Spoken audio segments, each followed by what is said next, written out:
सुप्रभात बच्चों। आज हम कक्षा 3 के पर्यावरण अध्ययन विषय का पाठ 18 अलग अलग है सबके काम का आगे का प्रकरण काम और समय, इसके बारे में पढ़ेंगे। इससे पहले हमने पढ़ा था कि परिवार में जो सदस्य रहते हैं वो मिलजुल करके घर का सारा काम करते हैं और परिवार में रहने वाले सदस्यों के काम अलग अलग होते हैं।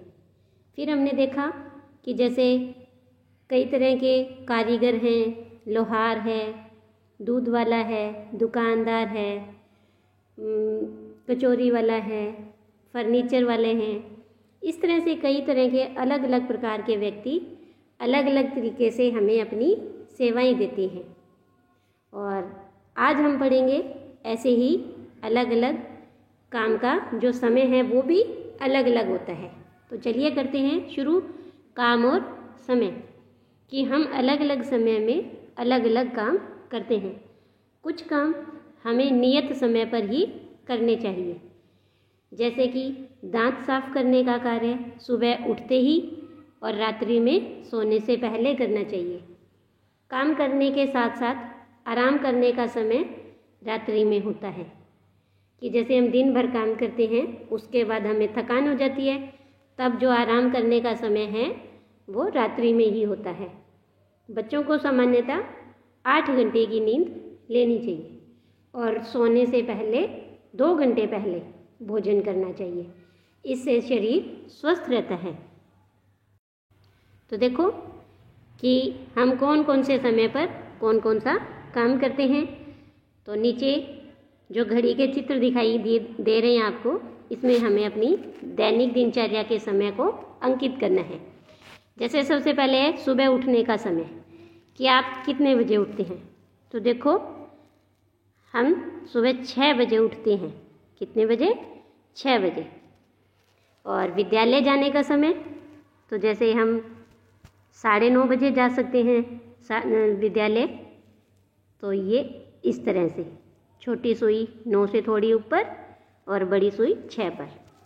इसके बाद विद्यालय से आने का समय तो 4 बजे, छोटी सुई 4 पर और बड़ी सुई 12 पर। तो ये इस तरह से 4 बजे हम विद्यालय से वापस आते हैं। फिर घर में पढ़ाई करने का समय तो 5 से लेकर हम 7 बजे तक, 6 बजे तक ऐसे कर सकते हैं। खेलने जाने का समय कि विद्यालय से आकर 4 से 5 तक हम खेल सकते हैं, 1 घंटे 2 घंटे खेल सकते हैं। और रात को सोने का समय है वो 9 बजे। तो इस तरह से देखो कि हमारे जो दैनिक दिनचर्या का समय है वो अलग अलग है। अलग अलग समय पर हम अलग अलग काम करते हैं। इसके बाद देखो कि अनीता के पड़ोस में रहने वाले देवजी सब्जी मंडी में थड़ी लगाकर सब्जी बेचते हैं।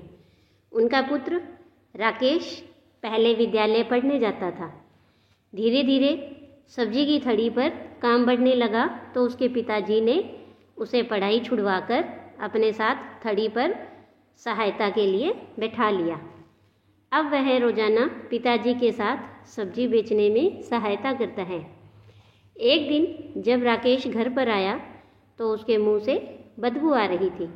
तब माँ ने पूछा कि तू बीड़ी पीकर आया है। तब वह कुछ नहीं बोला, पर माँ सब समझ गई। उसने ये तय कर लिया कि अब उसे थड़ी पर नहीं भेजेगी और कल से उसको वापस विद्यालय भेजेगी, है ना। क्योंकि देखो शिक्षा है वो बहुत ज़रूरी है।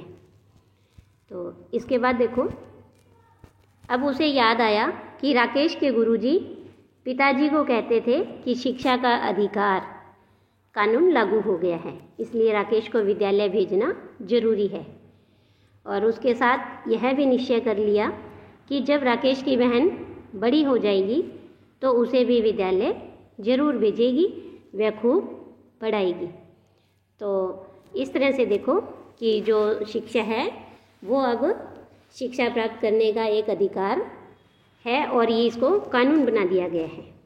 इसीलिए उनकी माँ ने कहा कि अब कल से वो उसे काम पर नहीं भेजेगी और उसे विद्यालय भेजेगी, क्योंकि जो राकेश के गुरुजी हैं वो भी उसके पिताजी को बार बार समझाते थे कि अब सरकार द्वारा एक कानून बना दिया गया है जिससे कि 14 साल तक के सभी बच्चों को शिक्षा प्राप्त करना अनिवार्य है, ये उनका अधिकार है। तो आगे देखिए, कुछ प्रश्न हैं कि इस तरह का चित्र आपने और कहाँ देखा है। तो देखो, आपको यहाँ एक ये चित्र दिखाई दे रहा है ना, जिसमें एक सिगरेट है ये, और उसके ऊपर इस तरह से कांटा लगाया गया है। तो इस तरह के चित्र हमने कई सार्वजनिक स्थानों पर देखे हैं, जैसे railway station, bus stand, park, school, college, इस तरह के कई स्थानों पर हमने ये चित्र देखा है। तो दूसरा प्रश्न है कि इस चित्र से हमें क्या संदेश मिल रहा है। तो देखो, इस चित्र से हमें धूम्रपान न करने का संदेश मिलता है कि हमें धूम्रपान नहीं करना चाहिए, बीड़ी सिगरेट नहीं पीनी चाहिए, और धूम्रपान करना, तंबाकू खाना, ये सब हमारे स्वास्थ्य के लिए हानिकारक है। इसके बाद तीसरा प्रश्न देखो कि राकेश जैसे बच्चों को विद्यालय से जोड़ने के लिए आपको क्या करना चाहिए। तो देखो, राकेश जैसे बच्चों को विद्यालय से जोड़ने के लिए आप और हम मिलकर उनके माता पिता को समझा सकते हैं, शिक्षा के बारे में समझा सकते हैं कि शिक्षा से मिलने वाले लाभ हैं, उनके बारे में उन्हें बता सकते हैं। और साथ ही साथ अब हम उन्हें ये भी बताएंगे कि शिक्षा का अधिकार, ये कानून बनाया गया है और इसके तहत 14 वर्ष के सभी बच्चों को शिक्षा प्राप्त करना अनिवार्य है। तो इस तरह से हम उन बच्चों को विद्यालय से जोड़ सकते हैं। तो देखो, हमने इस पाठ में इस तरह से ये देखा कि जो घर के सदस्य हैं वो सभी कामों को मिलजुल कर करते हैं, और कई कामों के जो विशेषज्ञ हैं, जैसे डॉक्टर, अध्यापक, बिजली वाला, लोहार, सुनार, ये सब हमें अलग अलग प्रकार की सेवाएं देते हैं। तो इन कामों को करने का समय भी अलग अलग होता है, और काम करने के बाद आराम करने का भी समय फिक्स है। हमने ये भी देखा था कि हमें आराम करने का जो समय है वो है रात्रि। फिर इसके बाद हमने पढ़ा शिक्षा के अधिकार कानून के बारे में कि उसमें 14 वर्ष तक के सभी बच्चों को शिक्षा प्राप्त करना अनिवार्य है। और हमने देखा कि धूम्रपान से कई बीमारियां हो सकती है, और इसीलिए हमें धूम्रपान नहीं करना चाहिए। तो आज के लिए इतना ही।